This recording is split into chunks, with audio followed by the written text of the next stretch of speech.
We're going to sit kind of, so the front corner of the chair is in between the thighs.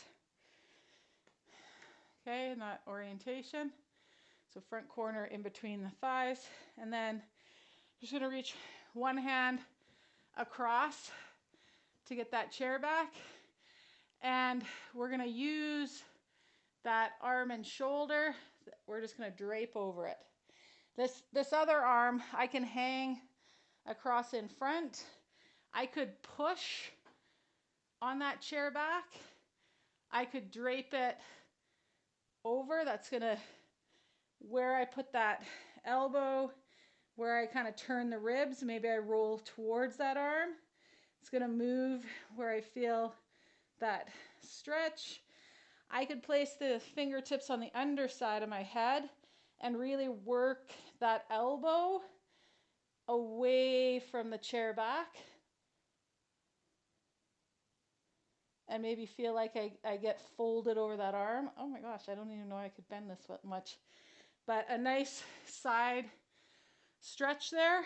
Keeping that hand on the chair, we're going to reach this other hand onto the chair back. This one's going to pull. That back hand's going to push. Okay, just to the point where you feel yourself put in some direction of rotation. And again, where you can kind of start to play a little bit with how you work the power pads and the direction you get moved up into your spine and your rib cage. Just take a couple of breaths. Once you find kind of the lines of tension, pull, and effort that you want to work with today, and then you're going to let that go. We're going to come up and place our knee on the chair and then spin so the foot comes up onto the chair back. And then we can play with how much we want to bring the pelvis back towards that heel. If we want to reach and place a hand on that foot or chair back, bring in some extension. If I want to hinge and sit back and then work at bringing the torso back up, but keeping the pelvis back where it is. Okay, so you can work with the tension in your quads where it feels usable and useful for you. Okay? We're going to keep that knee on the chair, but bring the foot off and toe heel out to the other side. So now I'm in this kind of wide leg position, and we're just going to reach out towards that knee that's off the chair, and then come back up. Reach out towards that knee that's off the chair, and come back out. I've kind of got my shin and foot facing away from the chair, so I can like lead with that knee. You could play with where you put that foot and knee so that you get into some different angles of that thigh and the hip on the chair. Okay? And then come off that. We're going to sit and flip ourselves around onto that other side. I don't know, I'm just loving using the chair for stretching stuff. Sometimes you don't want to get down onto the floor. And I notice now more that I have 3 cats. If I get down on the floor and I'm wearing anything other than white, I'm hooped. I have to change. So I've been using chairs a lot more. Okay, you're going to reach across, give yourself a half a hug, and then start to play with, where you want to get your chest, where you want to turn your sternum, so that you start to drape over that arm. You can use that other hand on the chair back. You can work it kind of in front and then overhead. Use the hand on the head. Kind of use the arc of the elbow to start to facilitate some different sensations. I will also say, like, where you put the hand on the chair changes things also. Like my hand up here, you know, supports that rib cage differently than my hand down here. So play with like the hand placement. It's also going to change things if I flip my grip.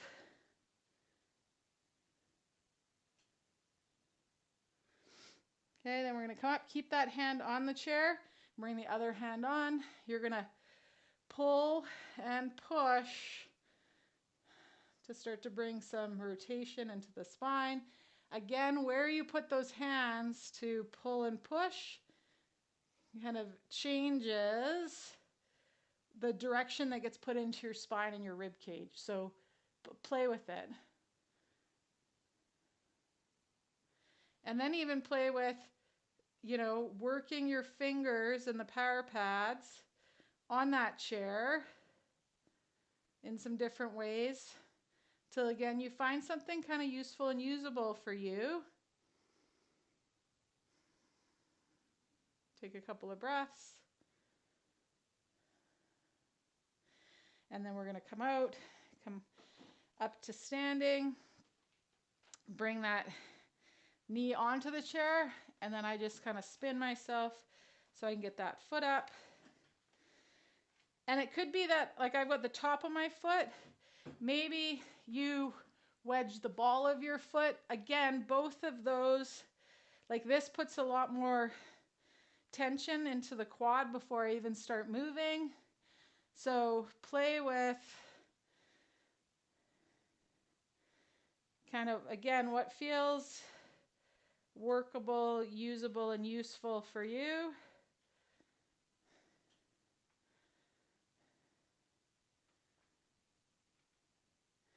Maybe you bring the hand back, you press off that heel. Ooh.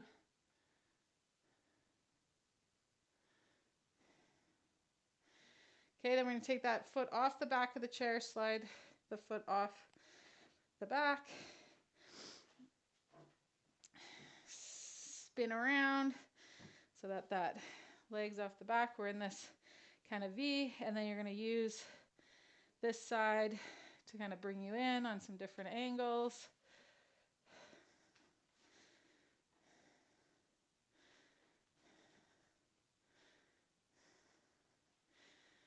But still work that power pad of the foot that's in the air and not touching anything, because when you come up, I can use that power pad in the air to help me versus like pushing with this leg, if that makes sense. You can kind of use the sense of kicking in the air with the power pad. And then toe heel, bring yourself up to standing. Okay, walk the feet back. I'm going to bring the forearms onto the chair. You could have the palms down, or you could interlace the fingers. You could make fists. And we're just going to rock the hips back, drop the chest, rock back, forward. Maybe even the elbows come off the chair.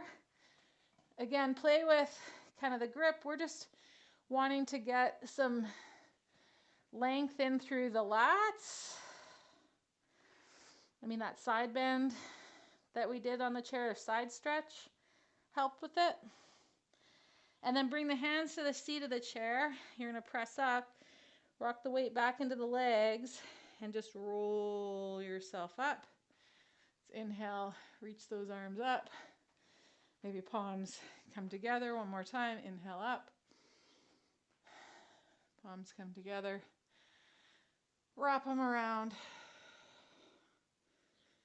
Give yourself a pat on the back.